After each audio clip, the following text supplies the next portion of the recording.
Good morning, beautiful people. This is a random early morning video. The sun may get in my eyes in just a minute. It's still behind the trees over there. I do it when I feel like doing it. No matter what the light is. I just want to talk about a couple of things. Actually, well, maybe one thing. I don't know. First of all, I have chosen my top 3 of the Omega Rock males. And oddly enough, and not what I really wanted to choose, was 2 of those are from the same group as the pullets. I've eliminated various ones for different reasons. Personality, or, not temperament, because they're not really aggressive, but personality, like, don't touch me, I'm going to scream and scream until you put me down, that kind of thing. And some might struggle at the beginning, but they don't just continue it, and you can't calm them down. I mean, they're not like that, but I'm letting go 2 of the 3 purple banded ones and the 2 yellow ones, which includes the smallest one. He's still pretty big, but he's short. And he looks like a compact version of the others if you put them side by side. Otherwise, he looks pretty good. His bigger brother is absolutely gorgeous. Except for, of course, the personality, same as his brother. And he has a couple of crooked toes. And because I don't know if they're from one, they're the only ones that hatch from that pen. And the purple ones had the 3 purples from another pen, and the 7, no, it's not 7, no, 6 from the, what I call the black pen, the black banded, putting black bands on. 4 girls and 2 males. The 2 males are spectacular, especially one in particular. So, and because of his personality, mainly, the other one may be a little bit larger, his comb may be a little bit more perfect. However, this main guy that I've really fallen in love with is just, he's awesome. Now, we still have not hit the full hormone stage. Thursday, this is Tuesday, Thursday they will be 15 weeks old. I should start seeing some hormonal activity pretty soon, and hopefully they'll stay sweet.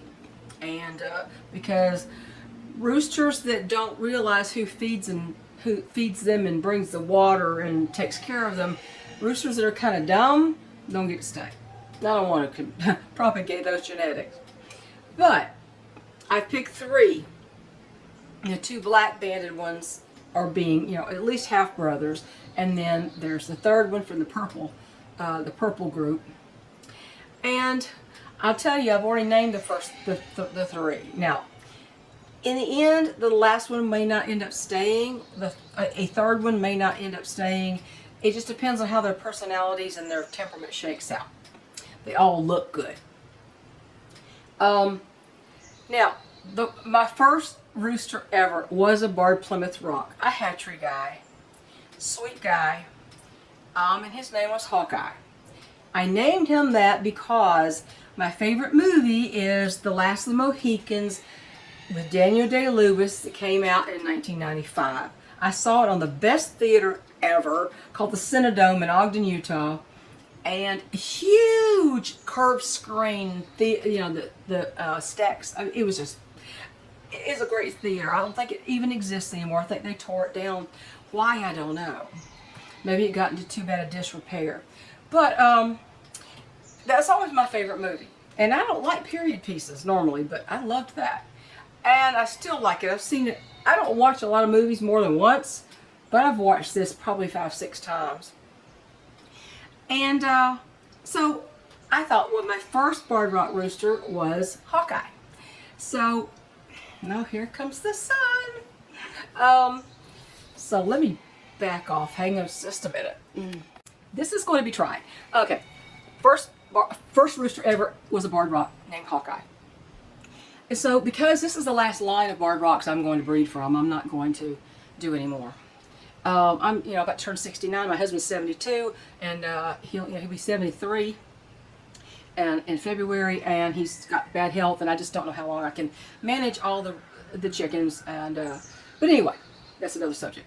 So I just thought, well, you know, I think I'm going to name my favorite of the ones I keep by Hawkeye's real name in the movie and the book. Also, Hawkeye's real name was Nathaniel. So my favorite guy is Nathaniel. I know it's kind of odd, but it has there's a reason to it.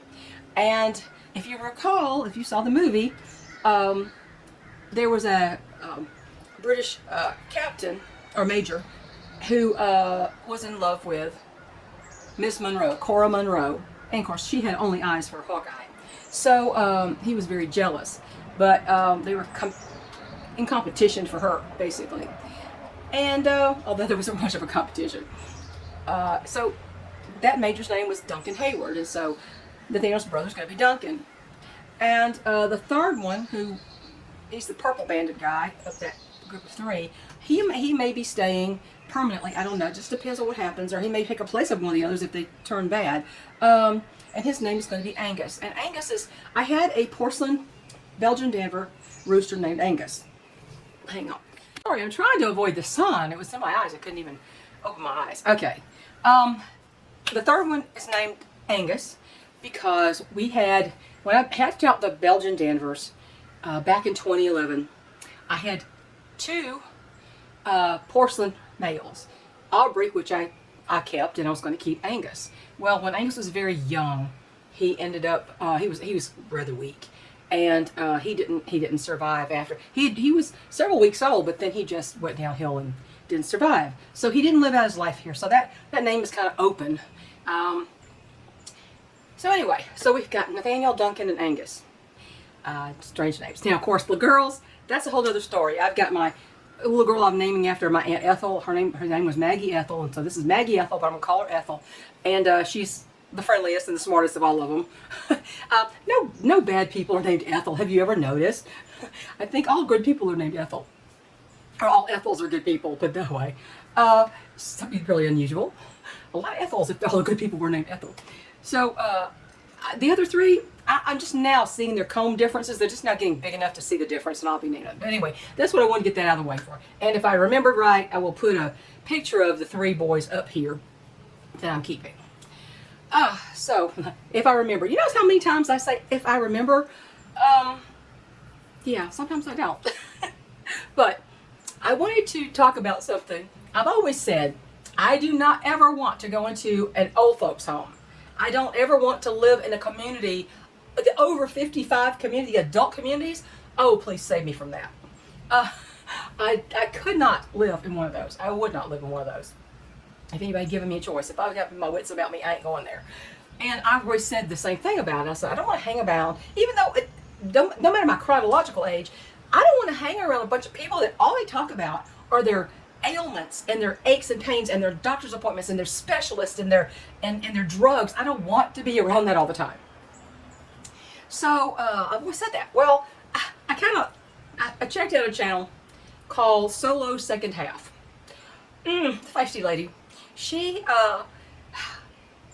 is 60 years old, and when she was 55, she moved into an adult community, a 55 plus community, because it was advertised as active seniors and all that kind of stuff, and has amenities and whatnot. And she thought, I'll be happy there. My evenings will be quiet and blah blah blah. She had no idea. She said, now I feel like I've moved. I'm living on the conveyor belt to the funeral home. And she's pretty much saying the only activity around here is when the ambulances drive down the street. And now the ambulances have been instructed not to turn on their sirens because they come by so often and it disturbs the neighborhood. And oh my gosh, and the stories that she tells. Now this woman is somebody who likes to hike and she plays pickleball. She's very active. She doesn't belong there any more than I belong there.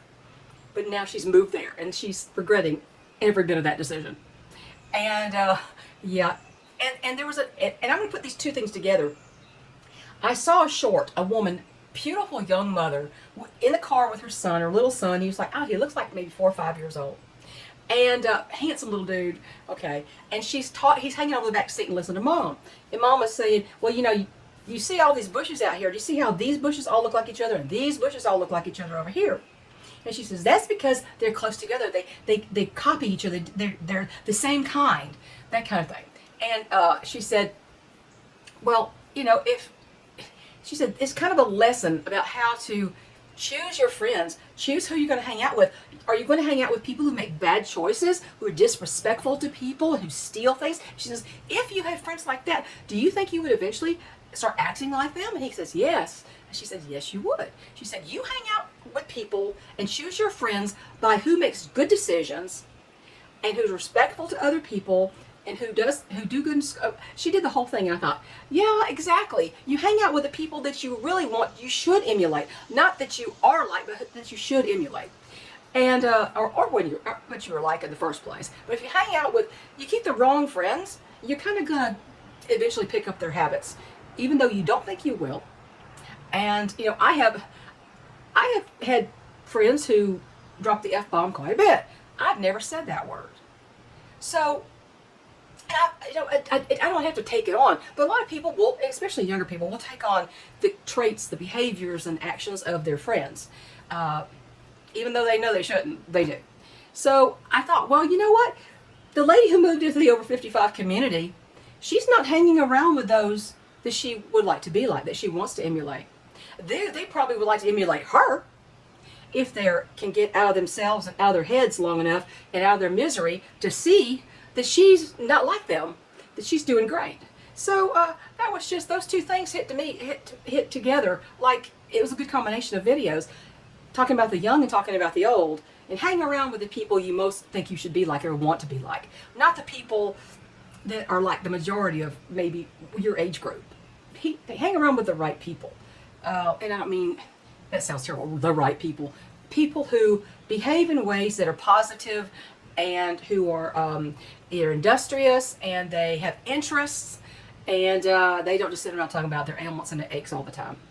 So that was a good lesson. And those two put together, I thought that was pretty good, honestly. I thought that I kind of connected those two in my head.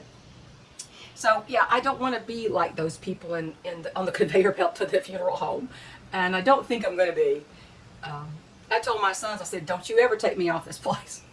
If I get to where I have to be in a wheelchair, you wheel me out, let me look at that mountain back there all day, throw a mosquito net over me if you have to, wrap me up in winter if you have to, and then when sun sets, roll me back inside. I said, don't put me in a home like that. I just can't, I can't let go of the quiet and the nature therapy. So that's what I wanted to say today. Kind of a random, weird video, but at least it's a shorter one, so I don't think it's short. Well, this section of it is 7 minutes and 30 seconds, but I'm going to put it on faster speed probably. And you guys have a good day, and I'll catch you later. I'll be around, but you know, I'm not really going to talk about a lot of stuff going on in the world. I mean, it's all around us every minute of every blessed day, and I'm tired of thinking about it, and I'm tired of, I don't want to obsess over things that make me feel bad, that make me feel uneasy and unsettled. I want to do things and hang around people that are positive and have interests and are not ready to pull the dirt in over their head. So anyhow, I'll catch y'all later. Have a great day. Comment below, please. Bye.